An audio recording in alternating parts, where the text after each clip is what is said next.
Je fixai l'hôtesse du regard, puis je regardai par-dessus son épaule à travers les portes vitrées de la salle à manger privée du restaurant Le Vittorio. À l'intérieur, je pouvais voir ma petite fille, Chloé, dans sa robe d'anniversaire rose, entourée d'au moins 60 personnes. La plupart d'entre elles, je ne les avais jamais vues de ma vie. « Je suis désolé, madame », répéta l'hôtesse en baissant les yeux sur son registre. La fête a atteint sa capacité maximale. Madame Mercier a été très précise, 60 invités seulement et vous n'êtes pas sur la liste, Madame Mercier. Ma fille Aurélie avait recommencé à utiliser exclusivement son nom de femme mariée il y a environ 6 mois, juste au moment où son mari, Guillaume, avait obtenu sa promotion en tant qu'associé principal dans son cabinet d'avocat parisien. « Je suis la grand-mère de Chloé », dis-je doucement, les mots semblant coincés dans ma gorge. Les yeux de l'hôtesse s'agrandirent légèrement, elle semblait mal à l'aise maintenant, son sourire professionnel vacillant. « Oh, Laissez-moi aller chercher Madame Mercier pour vous. » Je restais là, dans le hall en marbre de ce qui était autrefois mon restaurant italien préféré, l'endroit où Aurélie et moi avions célébré chaque étape importante de sa vie, son admission à la Sorbonne, ses fiançailles, le jour où elle m'avait annoncé qu'elle était enceinte de Chloé. Je portais la robe bleu marine que j'avais achetée spécialement pour aujourd'hui, celle dont Aurélie avait dit qu'elle me donnait une allure élégante lorsque nous étions allés faire les boutiques ensemble le mois dernier aux Galeries Lafayette. Cette sortie shopping semblait désormais appartenir à une autre vie. À travers la vitre, je regardais l'hôtesse se faufiler entre les tables, s'arrêtant finalement à la table d'honneur où Aurélie était assise à côté de Guillaume et de ses parents. Le visage d'Aurélie devint pâle lorsque l'hôtesse se pencha pour lui chuchoter quelque chose. L'expression de Guillaume ne changea pas du tout, ce masque d'avocat expérimenté qu'il avait perfectionné resta intact, il prit juste une gorgée de son vin. Aurélie se leva lentement, lissant sa robe couleur crème, la robe que je l'avais aidé à choisir avec l'argent que je lui avais donné pour les frais de la fête. Elle poussa les portes vitrées et je remarquai qu'elle ne croisa pas tout à fait mon regard. « Maman. Salut. C'est gênant. Gênant. » C'était le mot qu'elle avait choisi. « Je t'ai donné 5 000 € pour cette fête, » dis-je, ma voix sortant plus stable que je ne me sentais. Le virement est passé il y a 3 jours, et je ne suis pas sur la liste des invités. Les mains parfaitement manucurées d'Aurélie se tordirent ensemble. C'est juste que les parents de Guillaume ont invité tellement de gens du cabinet et nous devions maintenir le nombre de personnes à 60 à cause des normes de sécurité incendiées. Et c'est toi que j'ai dû retirer. Ce n'était pas une question. Elle me regarda enfin et je vis quelque chose dans ses yeux que je n'avais jamais vu auparavant. De la honte, oui, mais aussi quelque chose de plus dur. De la rancune, peut-être. Les parents de Guillaume paient pour l'école privée de Chloé, l'institution Saint-Louis. Ils nous ont acheté la maison au Vésinet. Ils mettent en place un fonds de placement pour ses études universitaires. Qu'est-ce que tu as pu offrir, maman? Les mots atterrirent comme une gifle. Qu'est-ce que j'avais pu offrir? Juste 34 ans à l'élever seule après le départ de son père. Juste des doubles gardes à l'hôpital en tant qu'infirmière pour qu'elle puisse avoir l'enfance que je n'ai jamais eue. Juste une hypothèque supplémentaire sur ma maison pour aider à payer son mariage parce que la famille de Guillaume pensait qu'un mariage à petit budget était embarrassant. Juste les 15 000 € que j'avais déposés sur un compte épargne séparé pour Chloé, celui dont Aurélie ignorait l'existence et que je constituais depuis 3 ans, euro par euro, sur ma retraite. Je vois, dis-je doucement. Guillaume apparut derrière Aurélie, sa main posée de manière possessive sur son épaule. Véronique, il s'agit vraiment des enfants, pas des adultes. Nous voulions garder la fête intime, centrée sur le cercle social réel de Chloé, ses camarades de classe de Saint-Louis, les familles du country club. Je suis sûr que vous comprenez. L'institution Saint-Louis. Le country club. Je regardais cet homme que ma fille avait épousé, avec son costume sur mesure parfaitement repassé et son sourire condescendant, et je compris tout avec une clarté soudaine et douloureuse. J'étais une gêne. L'infirmière retraitée du quartier modeste de Créteil. Celle qui conduisait toujours la même Peugeot 207 de 2010. Celle dont la maison avait besoin de nouvelles gouttières et dont les placards de cuisine dataient de 1985. Les parents de Guillaume, avec leur chalet à Courchevel et leur Mercedes dans l'allée, ils s'intégraient. Pas moi. Maman, s'il te plaît, ne fais pas de scène, chuchota Aurélie, jetant un coup d'œil nerveux vers la fête. Je pouvais voir la mère de Guillaume, Geneviève, nous observer à travers la vitre, son expression soigneusement neutre. Je ne ferai pas de scène, dis-je. Je sortis mon téléphone de mon sac à main, ce téléphone sur lequel Aurélie faisait toujours des commentaires, disant que je devais passer au modèle le plus récent. J'ai juste besoin de passer un appel rapide.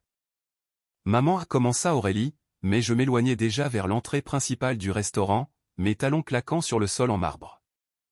Derrière moi, j'entendis Guillaume dire « Elle s'en remettra ». Elle le fait toujours. Cette phrase, ces 5 mots, résonnèrent dans mes oreilles alors que je poussais les lourdes portes d'entrée dans la chaude après-midi de mai. Elle le fait toujours. Combien de fois avais-je avalé ma blessure? Combien de fois m'étais-je faite plus petite, plus silencieuse, plus accommodante quand Guillaume oubliait de m'inviter à leur pendaison de crémaillère? Quand Aurélie avait cessé d'appeler aussi souvent, cessé de visiter sauf si elle avait besoin de quelque chose? Quand ils avaient commencé à épeler le nom de famille de Chloé avec l'orthographe archaïque de la famille de Guillaume, Mercier avec un particule imaginaire, pour correspondre à un ancêtre dont je n'avais jamais entendu parler. Je restais sur le trottoir devant le Vittorio, regardant les familles passer, les enfants rire. Quelque part à l'intérieur, ma petite fille fêtait ses 8 ans, et je n'étais pas là. J'ouvris mon téléphone et lançai mon application bancaire.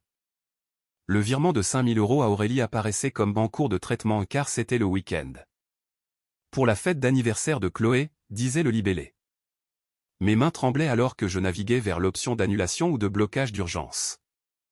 Les 5 000 € seraient bloqués, moins les frais bancaires, mais je ne m'étais jamais moins soucié des frais de ma vie. Ensuite, je fis quelque chose que je repoussais depuis des semaines. J'appelai mon conseiller financier, Monsieur Bernard. Il gérait mes modestes investissements depuis le décès de mon défunt mari il y a 15 ans. Monsieur Bernard, c'est Véronique Dubois. Je dois apporter un changement au plan d'épargne-études que j'ai mis en place. Bien sûr, Véronique, celui pour votre petite fille. Nous venons de franchir les 15 000 € le trimestre dernier avec les intérêts. C'est celui-là. Je dois changer la structure du bénéficiaire, en faire une fiducie dont je suis l'administratrice unique. Aurélie ne doit pas pouvoir y accéder directement. Il y eut un silence. Monsieur Bernard me connaissait depuis assez longtemps pour ne pas poser de questions, mais j'entendis l'inquiétude dans sa voix. C'est tout à fait faisable. Je vais préparer les papiers. Vous allez bien? J'apprends à aller bien, dis-je. Le deuxième appel fut plus difficile. Je cherchais le contact pour le Vittorio, non pas le numéro principal, mais le portable personnel de Marco Antonelli. Marco était le gérant ici depuis 20 ans. Je le connaissais depuis qu'Aurélie était au lycée, et nous étions venus ici pour ses 16 ans. Nous nous étions liés d'amitié lors du déclin de sa mère atteinte d'Alzheimer, je lui avais donné des conseils sur les maisons de retraite, je m'étais assise avec lui sur ce même parking quand elle était décédée. Véronique, sa voix chaleureuse me fit piquer les yeux. Vous êtes là pour la fête? J'ai prévu quelque chose de spécial pour la reine de la journée. Marco, j'ai besoin que tu fasses quelque chose pour moi. C'est au sujet du paiement de la fête. Je pouvais entendre le bruit de la cuisine derrière lui. La compte? Oui, Aurélie a payé la moitié. Le solde est dû à la fin. La compte, c'était mon argent. Je bloque le paiement. Silence. Puis doucement, Véronique, que s'est-il passé? Je lui racontai.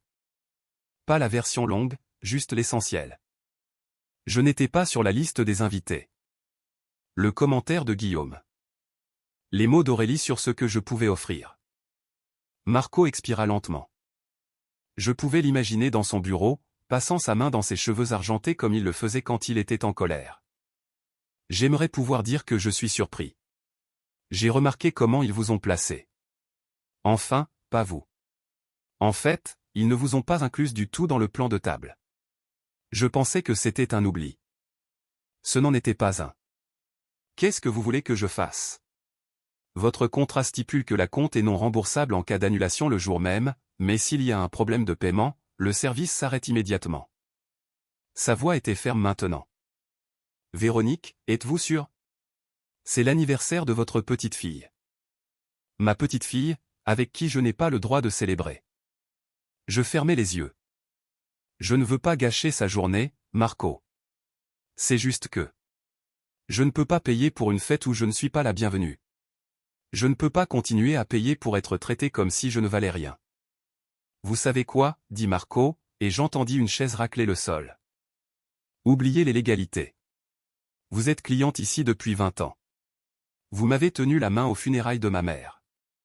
Si vous n'êtes pas la bienvenue à cette fête, alors mon service de restauration ne l'est pas non plus. Je vais leur dire qu'il y a un problème de paiement et que nous devons suspendre le service jusqu'à ce que ce soit résolu.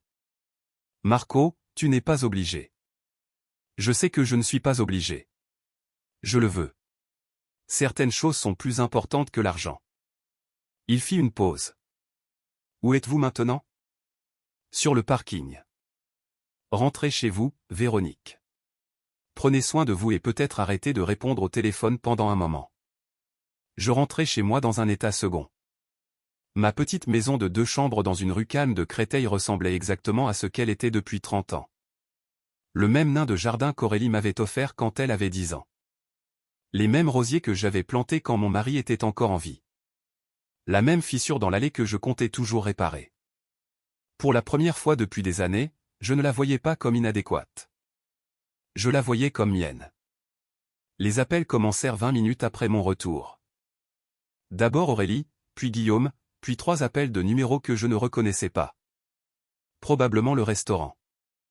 Je laissais tout aller sur la messagerie.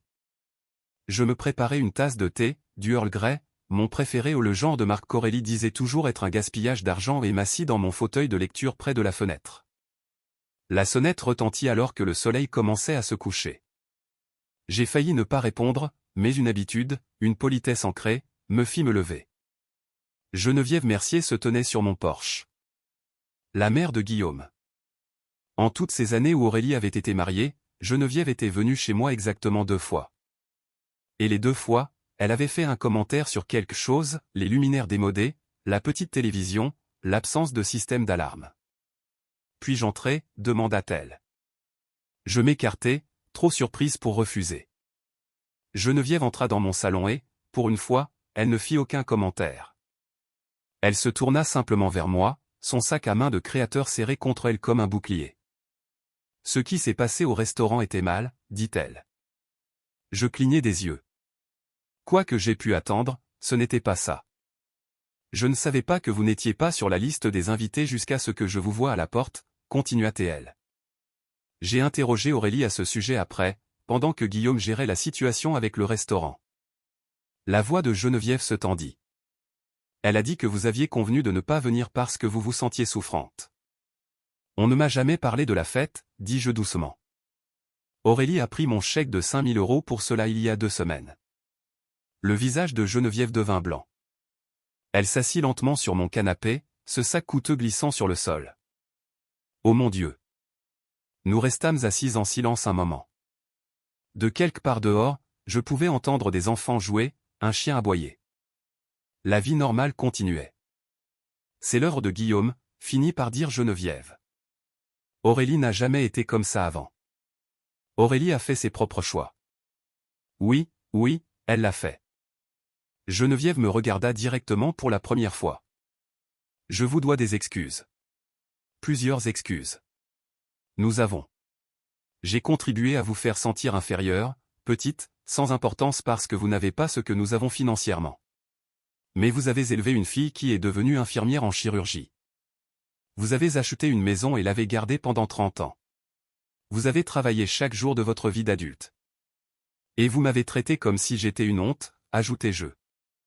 Geneviève tressaillit. Oui. Pourquoi je vous dis ça? Parce que ce qui s'est passé au restaurant était la goutte d'eau qui a fait déborder le vase. Elle ramassa son sac, sortit son téléphone. Je vous montre ça parce que je pense que vous devriez savoir à qui vous avez affaire. Elle tourna le téléphone vers moi. C'était un fil de discussion entre Guillaume et Aurélie. Guillaume, as-tu géré la situation de la liste des invités? Aurélie, oui. J'ai dit au restaurant que ma mère ne venait pas. Trop de gens de ton cabinet. Guillaume, bien. Maman demandait si ta mère serait là. J'ai dit que vous deux n'étiez pas proches. Fais en sorte que ça reste comme ça. Les messages continuaient. Des plans pour espacer les visites avec moi. Les commentaires de Guillaume sur ma maison étant déprimantes et comment il devait limiter l'exposition de Chloé à des attentes inférieures. L'accord d'Aurélie, bien que ses textes soient plus courts, moins enthousiaste. Et puis en bas, juste cet après-midi, de Guillaume, le restaurant menace d'arrêter le service à cause d'un problème de paiement avec le chèque de ta mère. Tu peux croire ça? Elle essaie de gâcher l'anniversaire de Chloé par pure méchanceté. Aurélie, je vais gérer ça. Elle a toujours été dramatique. Je rendis le téléphone. Mes mains ne tremblaient plus. Je me sentais étrangement calme, comme si quelque chose s'était cristallisé en moi. Je ne vous montre pas ça pour vous blesser davantage, dit Geneviève. Je vous le montre parce que vous devez savoir que ça ne va pas s'améliorer. Guillaume continuera à vous pousser dehors, et Aurélie le laissera faire parce qu'elle a peur de perdre la vie qu'il lui a donnée. Pourquoi faites-vous cela? C'est votre fils. C'est mon fils et je l'aime, mais je n'aime pas qui il est devenu. Geneviève se leva. Il a appris ça de son père. Ce besoin de tout contrôler, de mesurer la valeur de chacun à son compte en banque. J'ai accepté cela trop longtemps. Je n'accepte plus. Elle marcha vers la porte, puis se retourna. La fête s'est mal terminée, au fait. Une fois que le restaurant a arrêté le service, les gens ont commencé à partir. Chloé pleurait. Guillaume était furieux. Aurélie avait l'air vide, comme si elle avait enfin vu ce qu'elle était devenue et ne pouvait pas l'affronter. Après le départ de Geneviève, je restais assise dans l'obscurité grandissante de mon salon pendant un long moment. Mon téléphone vibrait constamment, mais je ne le regardais pas. Au lieu de cela, je pensais aux 8 dernières années depuis que Guillaume était entré dans nos vies. Comment progressivement, si progressivement que je ne l'avais pas remarqué, j'avais été effacé. Le lendemain matin, je me réveillai et fis quelque chose que je n'avais pas fait depuis des mois. J'appelai mon amie Sylvie, celle avec qui j'avais travaillé pendant 20 ans à l'hôpital Henri Mondor, celle que j'avais cessé de voir parce qu'Aurélie disait qu'elle était négative. Véronique. Oh mon Dieu, j'étais si inquiète pour toi. Nous parlâmes pendant 1 heure. Je lui racontai tout, et quand j'eus fini, elle dit « Viens tout de suite. François fait ses fameuses crêpes du dimanche et nous n'accepterons pas de refus. » J'y allai, et pour la première fois depuis longtemps, je ris. Je ris vraiment. 3 jours passèrent avant qu'Aurélie ne se présente à ma porte. Elle avait l'air terrible. Pas de maquillage, les cheveux en une queue de cheval désordonnée, les yeux rouges d'avoir pleuré. Elle était seule. « Je peux entrer ?» Je la laissai entrer. Elle s'assit sur le même canapé où Geneviève s'était assise, mais elle n'avait pas le sang-froid de Geneviève. Elle s'effondra en quelques secondes. « Je suis désolé, maman. Je suis tellement désolé. Je ne sais pas ce qui m'est arrivé. » Guillaume n'arrêtait pas de dire que nous devions nous intégrer avec ses collègues, avec le cercle social de sa famille, et tu ne t'intégrais pas. Et au lieu de lui dire que c'était insensé, que tu es ma mère et que tu m'as tout donné, j'ai suivi le mouvement. Et puis c'est devenu plus facile de suivre que de se battre. Et puis j'ai commencé à y croire. Je la laissais pleurer. Je ne la réconfortais pas. Je ne lui tapotais pas le dos ni ne fis de sons apaisants. J'attendis simplement. La fête a été un désastre, finit-elle par continuer. Chloé a compris que tu n'étais pas là. Et quand elle a demandé pourquoi, Guillaume a dit que tu étais occupé, mais elle savait qu'il mentait. Elle a 8 ans, mais elle n'est pas stupide. Elle s'est levée devant tout le monde et a dit « Ce n'est pas une vraie fête si mamie n'est pas là. » Et puis elle a refusé de souffler les bougies. Et puis le restaurant a arrêté de servir la nourriture. Et les collègues de Guillaume ont commencé à partir et sa mère. La voix d'Aurélie se brisa. Sa mère lui a dit qu'il était une honte pour la famille devant tout le monde. Je pensais ressentir de la satisfaction à cela.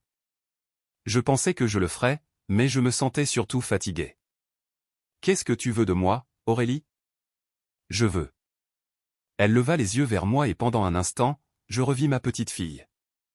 Celle qui rampait dans mon lit pendant les orages, qui m'avait tenu la main aux funérailles de son père, qui m'avait dit que j'étais son héroïne. Je veux retrouver ma mère. Je veux réparer ça. Je ne sais pas si je peux, mais je veux essayer. Et Guillaume? Son visage se chiffonna. Nous sommes en thérapie de couple. Geneviève paie pour ça. Et elle a été claire, si Guillaume ne participe pas sérieusement, elle lui coupe les vivres. Tout. Le fonds pour la maison, le fonds pour Chloé, tout. Elle a dit qu'elle ne le regarderait pas devenir son père. C'est un début, dis-je. Mais Aurélie, j'ai besoin que tu comprennes quelque chose. Je n'ai pas arrêté ce paiement parce que j'essayais de gâcher l'anniversaire de Chloé. Je l'ai arrêté parce que je ne pouvais pas. Je ne peux pas continuer à payer des gens pour me blesser. Pas même toi. Surtout pas toi. Je sais. Je ne sais pas si tu peux me faire confiance à nouveau. Je ne sais pas si nous pouvons retrouver ce que nous avions. Je sais ça aussi. Elle essuya ses yeux. Mais pouvons-nous essayer, s'il te plaît? Je regardais ma fille. Je la regardais vraiment. Elle avait perdu du poids. Il y avait des rides autour de ses yeux qui n'étaient pas là il y a un an. Et sous les vêtements de créateur et les mèches parfaites, je pouvais voir à quel point elle était malheureuse. À une condition, dis-je. Tu amènes Chloé ici toi-même une fois par semaine. Pas de Guillaume. Pas de conflit d'horaire, pas d'excuses. Elle et moi passons du temps ensemble. Elle apprend à connaître sa grand-mère. Et tu te souviens d'où tu viens? Oui. Oui. D'accord. N'importe quoi. Et nous faisons une thérapie familiale. Nous trois, toi, moi et Chloé, pour réparer ce qui est cassé. Oui. Et tu me rembourses les 5000 €. Pas parce que j'en ai besoin, mais parce que tu dois comprendre que mon argent n'est pas gratuit. Mon amour n'est pas gratuit. Il exige le respect. Aurélie hocha la tête, les larmes coulant sur son visage. Je te rembourserai. Ça prendra peut-être quelques mois, mais je te rembourserai. Je me levai. Alors nous pouvons essayer. Mais Aurélie, si toi ou Guillaume me faites sentir inférieur à nouveau, si jamais vous m'excluez ou me cachez ou me traitez comme si je n'étais pas assez bien, j'en ai fini. J'ai 63 ans. Je n'ai pas de temps à perdre avec des gens qui ne m'estiment pas. Pas même ma propre fille. Elle se leva aussi, et pendant un moment, nous nous regardâmes juste. Puis elle s'avança et me serra dans ses bras. Je la laissai faire. Je ne l'étreignis pas en retour, pas vraiment, mais je la laissai faire. C'était il y a 6 mois. Aurélie m'a remboursé. Elle a pris un emploi à temps partiel dans une clinique, son premier emploi depuis la naissance de Chloé, et m'a envoyé 400 € par mois jusqu'à ce que la dette soit effacée. Elle a amené Chloé tous les jeudis après-midi, et ces jeudis sont devenus mon jour préféré de la semaine. Nous avons fait des gâteaux, sommes allés au parc, avons fait des projets artistiques qui ont laissé ma table de cuisine tachée de peinture. Chloé parlait de l'école, de ses amis, du livre qu'elle écrivait sur une grand-mère courageuse qui était aussi une super-héroïne secrète. La thérapie a été plus dure. Il y a eu des séances où Aurélie a pleuré, des séances où j'ai pleuré, des séances où nous sommes restés assises dans un silence colérique pendant que le thérapeute essayait de faire la médiation, mais lentement, douloureusement, nous avons commencé à reconstruire quelque chose. Guillaume a gardé ses distances. Je l'ai vu exactement 3 fois depuis la fête d'anniversaire, et à chaque fois il a été d'une politesse rigide. Geneviève m'a dit que la thérapie aide, mais que c'est lent. Elle et moi prenons un café une fois par mois maintenant. Nous ne sommes pas exactement amis, mais nous avons atteint une entente. Quant à moi, j'ai commencé à vivre différemment. J'ai rejoint un club de lecture. J'ai pris un cours d'aquarelle. Je suis parti en croisière en Norvège avec Sylvie et son mari, quelque chose que je n'aurais jamais fait avant parce qu'Aurélie avait toujours besoin de quelque chose et que je disais toujours oui. Je regarde ma maison différemment maintenant, aussi. Ce n'est pas embarrassant. Ce n'est pas inadéquat. C'est à moi. Acheté avec mon propre travail, rempli de mes propres souvenirs. Les placards de cuisine sont au vintage, pas démodés. Le nain de jardin est fantaisiste, pas ringard. Et vous savez quoi? Si quelqu'un n'aime pas ça, il sait où est la porte. La semaine dernière, Chloé a demandé si elle pouvait avoir sa fête pour ses 9 ans chez moi. Juste la famille. Mamie, toi, moi, maman, et papy Guillaume s'il promet d'être gentil, et grand-mère Geneviève, elle est de la famille maintenant aussi. Aurélie me regarda nerveusement quand Chloé l'a dit. Je pouvais voir la question dans ses yeux. Voudras-tu? Peux-tu pardonner assez pour ça? J'ai 63 ans. J'ai passé la majeure partie de ma vie à me faire toute petite pour que les autres soient à l'aise. J'ai laissé les gens me traiter comme si je n'étais pas assez bien parce que j'avais peur de les perdre. Mais voici ce que j'ai appris, on ne peut pas perdre quelqu'un qui ne vous estime pas. On ne peut que se libérer soi-même. Je pense, dis-je en regardant le visage plein d'espoir de ma petite fille, que ça semble parfait.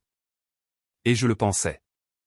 Pas parce que tout était réparé, pas parce que la blessure avait disparu, mais parce que j'avais enfin appris la leçon la plus importante. J'étais suffisante. Je l'avais toujours été. Et quiconque ne pouvait pas voir cela ne méritait pas une place à ma table, peu importe combien d'argent ils avaient ou combien leur maison était chère. La fête est le mois prochain. Nous faisons simple. Des pizzas. Un gâteau de la boulangerie du coin. Des décorations d'un magasin à petit prix. Chloé m'aide à l'organiser. Elle veut un atelier de bricolage où tout le monde fabrique des bracelets d'amitié. Assure-toi qu'il y a assez de fournitures pour toi aussi, mamie, a-t-elle dit hier en entourant ma taille de ses petits bras. Tu n'aides pas seulement pour la fête. Tu es l'invité d'honneur. Invité d'honneur dans ma propre maison pour l'anniversaire de ma petite fille. Exactement là où est ma place.